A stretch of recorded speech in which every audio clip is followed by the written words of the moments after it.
আমি মরবো, মৃত্যু হলে কখনোই যেন আমাকে এফডিসিতে না নেওয়া হয়। জীবনে কখনো কোনোদিনও আমি শিল্পী সমিতিতে যাব কিনা আমার জানা নেই। হ্যাঁ, এফডিসির কথা বলবো।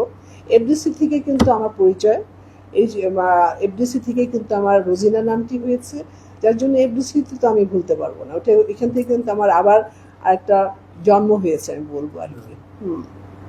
তবে যদি আমার ডাইরেক্টর অ্যাসোসিয়েশনের কোনো অনুষ্ঠান হয় বা আমি ওইখানেও কিন্তু মেম্বার, আবার গভর্নমেন্টের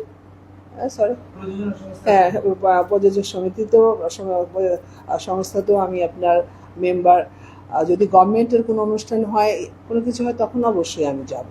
আর তাছাড়া কখনোই কোনো সময় আমি এফডিসিতে যাব না, কারণ ওই অভ্যাসই আমার নাই, বুঝতে পেরেছেন? যেটা ফেলে দিয়েছি তো ফেলে দিয়েছি, ওটাকে আমি ব্রেনের মধ্যে কখনো রাখি না। আরেকটা কথা বলি, যে আমার এইবার শিল্পী সমিতি চক্রান্ত করে যে আমাকে হারিয়েছে, এই জন্য কিন্তু বলছি না। এটা আমার বেশ অনেক দিন থেকেই আমি বলেছি, অনেক বছর থেকে কিন্তু আমার ফ্যামিলিকে বলেছি আমি, যে যখন রাজ্জাক ভাই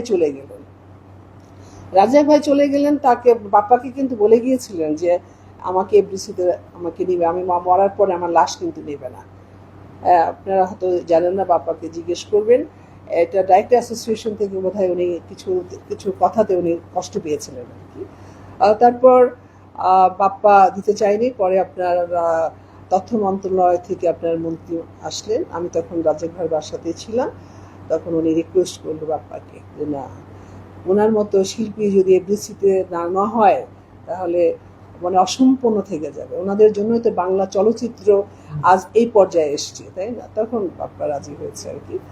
তো তখন থেকে আমি ফিল করেছি, আস্তে আস্তে চলচ্চিত্রের অবস্থা তো দেখেন কি অবস্থা, মানুষগুলো বদলে গেছে, মানে সব কিছু মিলিয়ে আমি তখন ভাবলাম আসলে তো তাই, কিন্তু কোনো সম্মান নাই, ইজ্জত নাই।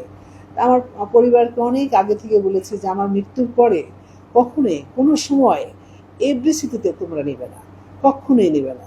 কালকে যখন আমার ভাই ফোন করে যে এত কষ্ট পেয়েছে, যে তুমি যখন থেকে চলচ্চিত্রে গেছো কখনো কিন্তু অসম্মানজনক কোনো কিছু হয়েছে বা শুনেছি এরকম কখনোই কিন্তু হয়নি ইনশাল্লাহ।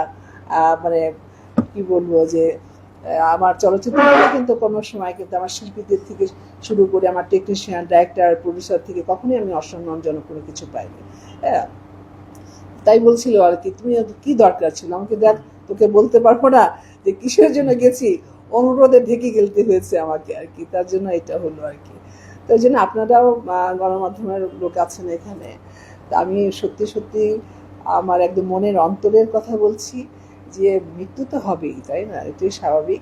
তবে দেশ বিদেশে থাকি, আল্লাহর কাছে সবসময় কামনা করে আল্লাহ যেন আমার এই ঢাকাতে, আমার এই বাংলাদেশেই যেন আমার মৃত্যু হয় আর কি, তাহলে আমার মা বাবার পাশে থাকতে পারবো। তো এই কামনা করি সবসময়। আমি আপনাদের মাধ্যমে জানিয়ে রাখলাম যে আমি মরবো, মৃত্যু হলে কখনোই যেন আমাকে এফডিসিতে না নেওয়া হয়।